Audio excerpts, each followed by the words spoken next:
All right, let's get started. Well, welcome everyone to an edition of our Thursday Proptech Talk Thursday event.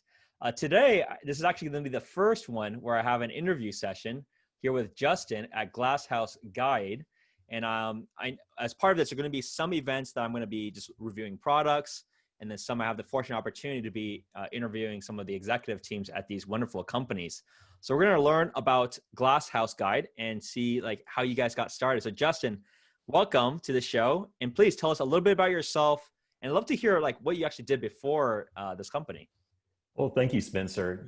I've been in technology for over 20 years and primarily in consulting. So I've served organizations as small as a two-person startup all the way up to the Department of State and Department of Homeland Security. So I have a lot of breadth of experience across industries and types of technologies. So, it's really that experience that led me to what I've done here with Glass House Guide. And my focus has always been more in product development, user experience, making sure that we're designing something that really serves users and makes their lives better. And that was really my intent with Glass House. Excellent. So tell us a little bit like what is the product itself? What does it do? Absolutely. So what we've created is a service that turns any Alexa device into a real estate sales assistant. Now, I know that sounds a little bit hokey and maybe a little confusing, and it's really because it's the first of its kind. We have seen other real estate skills on Alexa where you can do a search. So tell me about houses in Detroit, Michigan, and get a result, right? And those have been okay. A lot of those have come and gone. But what we created instead is an ability for folks like yourselves to take an Alexa smart speaker and put it to work for you to tell prospective buyers more information about your listings. So it works really in two ways. One is inside of the listing, you can position an Echo or Echo Dot or any Alexa smart speaker inside of the home, place a sign next to it and prompt people who tour the home to ask it questions and engage. The other, and really the more powerful feature, is where you can promote the use of Glass House Guide and Home Tour, specifically our service called Home Tour, in your social media posts, email campaigns and whatnot, and prompt buyers to interact with Alexa from the comfort of their own home. And it's really cool. We'll talk more about it, but it's more of a conversation than just a Q&A, yes or no sort of activity. It's actually a lot of fun to use. Wow, that is interesting. And so what kind of inspired you to do it? Was it you wish you had more information when you went to go see houses? Like what was the driving factor of why you felt you needed to create the product? You hit the nail on the head. The most recent time that I bought a house was back in 2018. Uh-huh. And we were in a situation where we had to tour a lot of houses for a couple of days straight in order to choose one and get moved in under a timeline. And at that point in time, I already had 5 Echo Dots throughout my own house. So I was streaming music and doing the whole house music experience. And so when we went into a few different houses, I saw those smart speakers and I thought, it sure would be nice if I could ask it some questions and get more information. It's really as simple as that. Mm-hmm. Our agent is fantastic. She knows a lot about everything, but she doesn't know everything. It's impossible to know everything. Yeah. So some of these little factoids that would have been interesting for us to find out while we're inside of the home or while we were looking at them online would have been great. So the idea hit me. And one of the nights thereafter, after we finally settled on a house, I came home, drafted the entire thing out, engaged my team of engineers to scope it out and go build the thing. Interesting. And so how does the data come in? Is it extracted from an MLS? Is it manually for like the listing agent to fill in? Like how do you update that information that for people to ask? Yeah, it's I'm going to use the ugly word manual. It is manual for an agent to enter. And here's the reason why. If we were to scrape the data and just pull it off of the internet from an MLS, what we're going to get are a bunch of just binary bits of information. So we'll have number of beds, number of baths, square footage, and we'll have that MLS description that is notoriously chock full of acronyms and abbreviations to try and squeeze just as much information as possible into that field. And no one wants to hear Alexa try and read that. That's just not going to work. Hmm. So Alexa can answer questions. So if someone asks the question, is there anywhere to ride a bike around here? The agent is in control of that response. So they can say things like, nearby is Brook Run Park that has 4 miles of biking and walking trails. You can also ride your bike to Main Street to get ice cream on a Sunday afternoon. So you can add that color and that interest to the community and to the home description so that when people talk to Alexa, it sounds more like a conversation rather than just bits and bytes of binary information. Interesting. And where is this deployed right now? And do you see certain markets adopt this more than others? Like, do you see any trends from your own end? We see a couple of trends. This is catching on more in metropolitan areas. So San Francisco, Chicago, Atlanta, where we're based, we've seen good traction. Not as much in the rural areas, though I will say we have good traction in many of the destination communities where there are luxury homes. So a great example near Atlanta where I live is a lake called Lake Oconee, and there are luxury homes on the lake. It's really a well-known resort place. And we have one real estate team there at the lake that puts Glass House Guide in each one of their listings. And they go on and on about the memorability factor. People refer to their listing as the Alexa house. And that's what they want. They just want some stickiness factor. You don't want someone to come in and say, oh, I remember that house. That was the grandma house because they had all the pictures on the wall, or the mold house because it smelled stale. It's much better to have it referred to as the Alexa house, and that has a certain cachet to it. It's really interesting. Like, have you, maybe you are the builder, let me think. It's Lennar Homes, I think, has smart technology that's built in for every one of their homes. It's like, I think I know it's for sure here in the Bay Area, but I want to say it's a corporate national thing. That's right. You must have some conversations that you might not be able to expose, but that's kind of the lowest hanging fruit I can imagine on your end, right? It's already there. They're already pitching it. And I feel like new home construction, given most of those buyers tend to be, new buyers, may like that a lot more. Like, what are your thoughts of, like, are new builders typically the ones that are like, hey, look, we want a way to differentiate ourselves? Like, do you see any interesting kind of findings there? So a couple of interesting things there. So first, Spencer, if you have connections to Lennar, I would love to have a meeting with them for that exact reason. They are already embracing technology, right? And it would be so cool to hook up a house that already has Alexa wired into it to our service to tell people about it when they tour it. I mean, that's just a phenomenal idea. But what we're doing instead for, the smaller spec home builders, right? So they are building speculative homes and subdivisions, hoping that they'll sell as quickly as possible.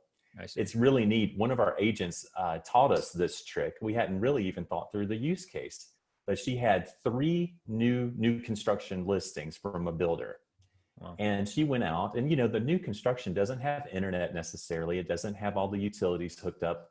So she went out and got hotspots, the MiFi hotspots from her cellular provider, plugged it in under the kitchen sink where the garbage disposal plugs in to hide the device. She placed the Alexa device on the kitchen counter on the island. And as people toured the home, they could interact with it because that home doesn't have history yet. It doesn't have a story yet because it was just built. And I can tell you the builder absolutely lost his mind in the best possible way. He loved it because suddenly his house, even though it wasn't built like Lennar's houses, it was suddenly a smart house. Mm-hmm. And he just was wowed that she came up with that idea. And it had quite an impact. That is really interesting. Now, from a data perspective, I mean, it sounds like one end, it's all manual to put it in. So the listing agent or whoever owns that house needs to figure out what are the questions people may ask or what they should know, right? So they need to figure that out. Is it collecting data as well? Because I know clearly Alexa is listening at all times. And a lot of it nowadays, especially with the environment, there's, it's not unusual to say, hey, look, well, if you go into this house, you're going to be video recorded, your audio is going to be recorded. Is it okay generally from what you've seen, like you're recording what questions they may ask so that the agent can kind of get feedback per se? Like what are your thoughts of that? Or is that a problem to have that kind of ongoing listening? Because then it's a tricky thing, right? Because on one end you want to listen because then you can say, well, these people are asking these questions. I should just add this to the list of, questions that I can answer. Any thoughts of from that perspective? A lot of people are nervous about technology spying on them. There's the concept of Big Brother tapping into their phones and listening at all times. And what I like about Alexa specifically, and I'll explain later why we didn't build for Google, but really it's because Alexa is more popular. Right. These Alexa smart speaker devices are almost exactly like a toaster. So a toaster is an appliance on your kitchen countertop, and it really adds absolutely no value until you press the lever down, and then the heat starts heating and it heats the bread that's inside the toaster. Mm-hmm. An Alexa smart speaker is exactly the same way, only instead of having a button or a lever that you press down to activate its brain, it looks for a wake word.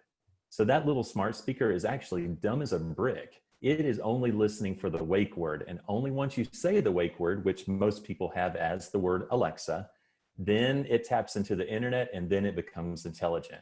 So there's not a lot of risk or worry for those things to be listening all the time.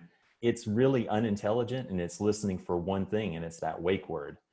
Now, from our perspective with the service that we've created, we do not record any conversations. We do not have any audio files recorded whatsoever.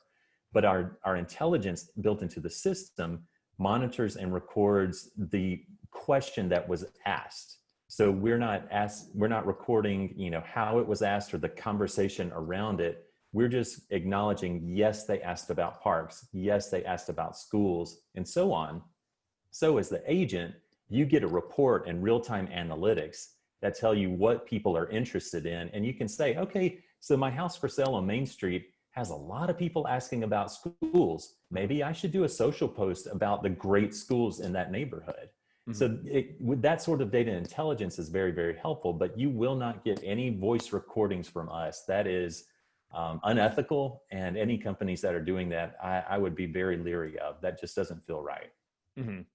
What are the best ways of your existing clients that are implementing the system, right? Do they have a printout of, hey, look, these are the list of questions you can ask? Like, what are best practices for it to have the best shot, best chances of success? Yeah, sure thing. So inside the listing, we recommend placing the Alexa device in the place inside of the home where you want people to spend the most time. So if you have a listing that has a newly renovated kitchen and that's really the money shot of the home, place it in there, because you're going to get those people to spend a few seconds longer or a few minutes longer in that space. Or a view of the lake and you want it to maximize the view of the lake, be sure and place it there so that people can see that lake that much longer. So that's inside of the listing. Outside of the listing, what we've seen our agents do, it's really amazing how creative they're getting.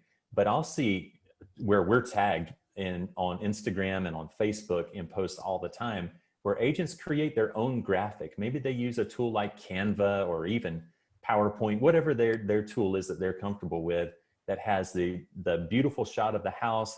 And then they'll say, ask your Alexa for more information as part of that graphic. And it's super easy to do.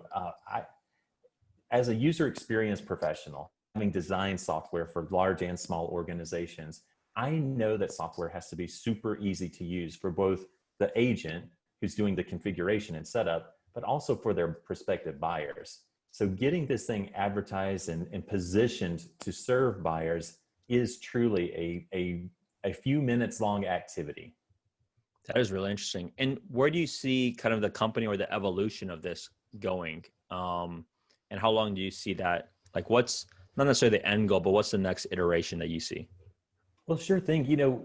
We've seen technology emerge in real estate. I mean, that's the whole purpose of your talk. Mm-hmm. We've seen drone footage, and that used to be something very rare, but now we see practically every agent doing it. 3D tours, the same thing. Video, I mean, my goodness, during the COVID pandemic, video has taken off like a rocket. Everyone's doing video now. So now that's table stakes. Mm-hmm. Now, when we look at voice, it makes sense. There are over 100 million Amazon Alexa devices in use every day in the United States. Wow. So when you tour these homes and when your buyers see these homes, they're going to see a speaker inside of the home. Odds are, at least let's see, we have 300 million people in the US, so a third of us have these smart speakers, right? Mm-hmm. So I think it's important to know to leverage what is the next emerging trend? And clearly these speakers are not going anywhere anytime soon. So I'm a fan of hopping aboard this train. So to get back to your earlier point, what's next? Where is this thing going next? More and more components in our life are going to be voice driven. I don't see this going away anytime soon. Lexus and Toyota, for embedded Amazon Alexa inside of their cars. So imagine advertising at the curbside with a sign, and someone who's driving by can interact and have a conversation. And then you as the agent get a lead later on with their information. So I think the creative aspect of this is find the different ways to apply this, find different ways to get this in front of people who are already adopting this new form of communication. Do you see any areas where this can be just also adapted for homeowners per se, right? Because right now, correct me if I'm wrong, it's mostly for agents and it's mostly for basically selling a new house, right? Giving the right information. Is there a path where you see, because you're right, there's 100 million devices. Obviously, it's not 100 million in those new listings. It's more regular houses, but still people are familiar with it, right? That's the idea.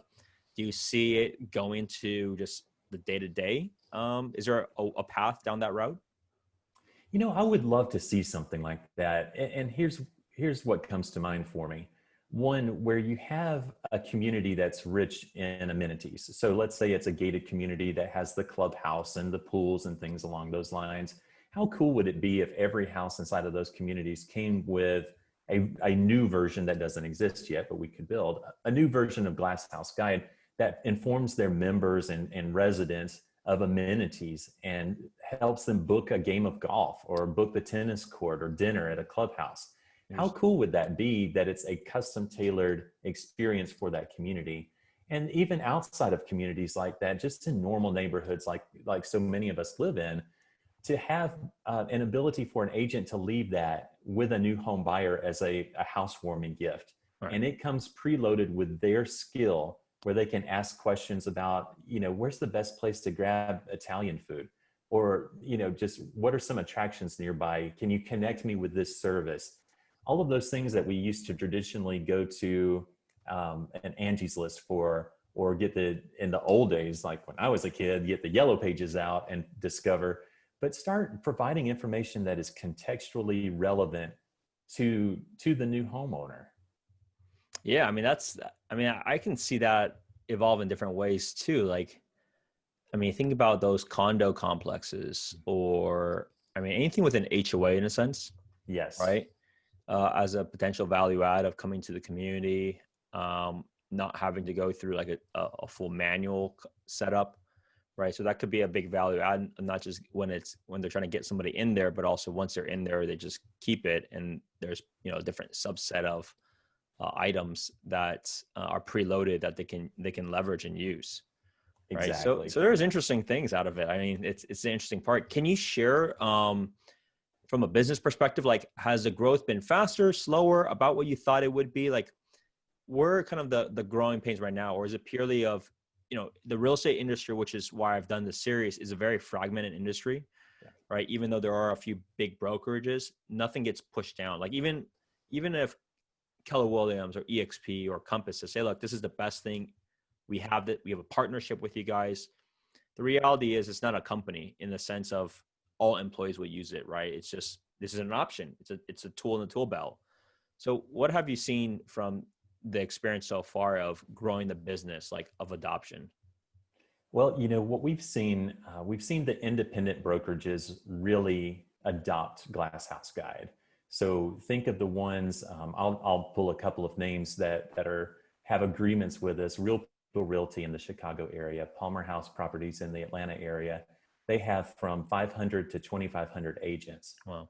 So they're not on the scale nationally of a Keller Williams yet, but they are very in tune, and they're looking for emerging technologies that help differentiate their agents.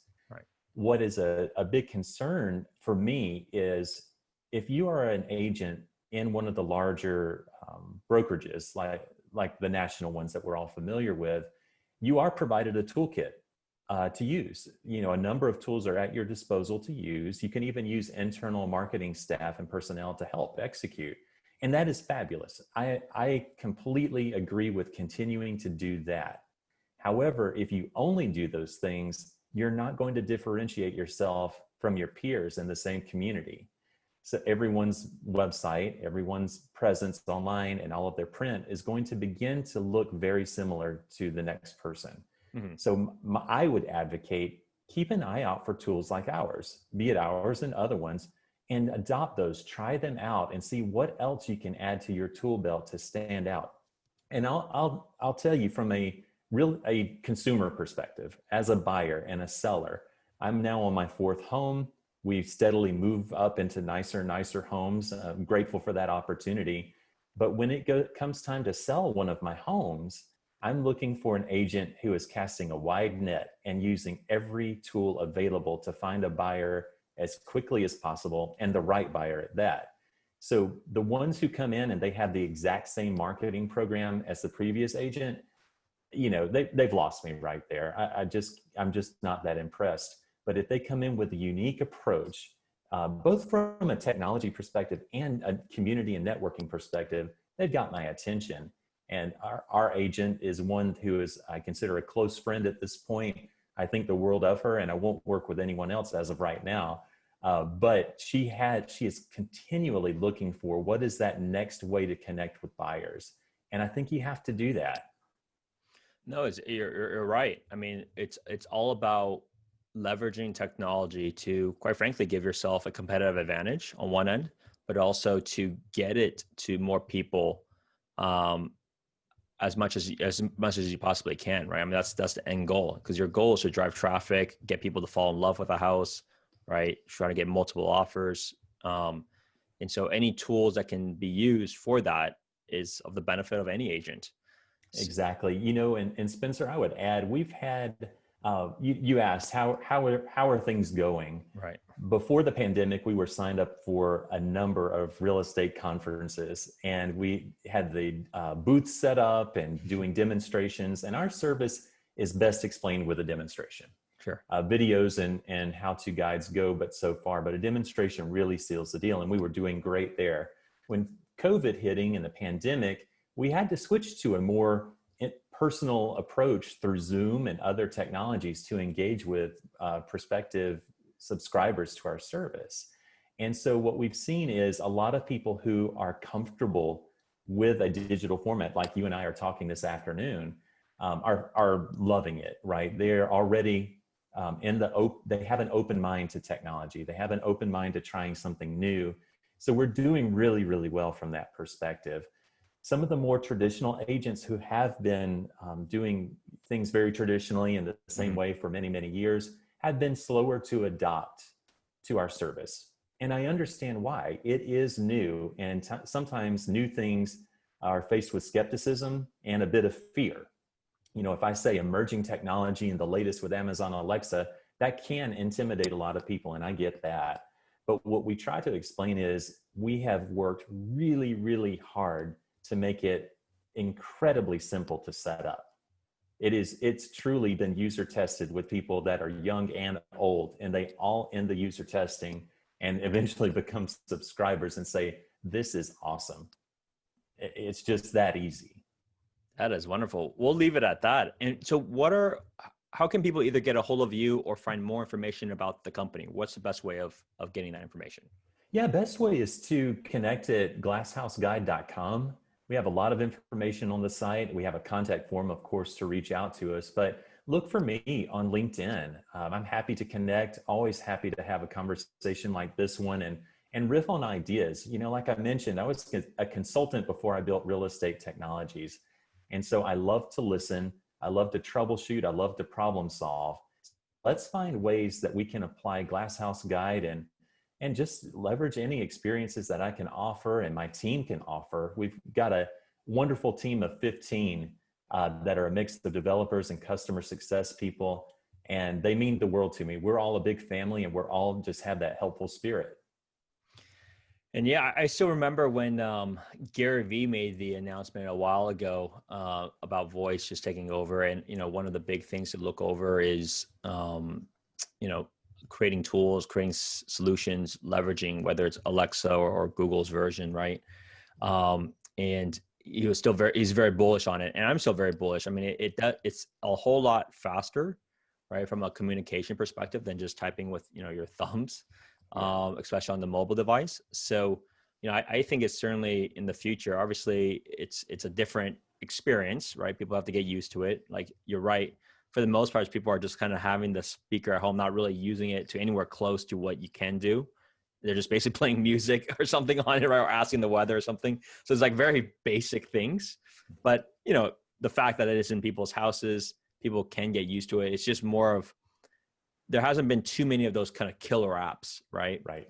And that's the problem with anything. But as long as it's in a lot of houses, there's an opportunity for developers to say, look, like yourself, it's in a lot of people's houses. People are familiar with it.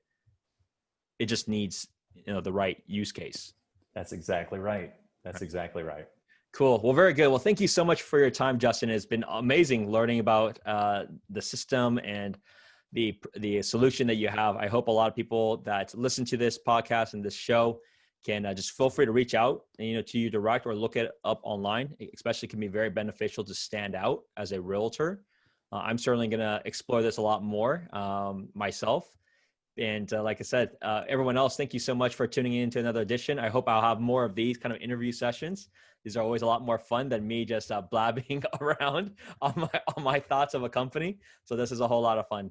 But thank you again, Justin, for your time. Thank you, Spencer. Good to see you. Okay. Thanks for making it to the very end of my YouTube video. If you like the content, please hit that subscribe button. Make sure you hit that little bell as well, since it'll give you notifications of when my next episode is. If you know of anyone that is considering to buy or sell a home here in the Bay Area, I'm never too busy to help more people. Always welcome to have a conversation, regardless if you're ready to go right now or if you wanted to buy 5 years later. Click on that calendar link, and then you'll be able to book an appointment with me and love to have a conversation about your situation. In the meantime, I also do have a monthly newsletter, so feel free to hit that link below, and then you'll be able to get my updates, personal updates that I write once a month in terms of what is going on with the market and some of my latest activities. Hope to see you at the next one. Thank you.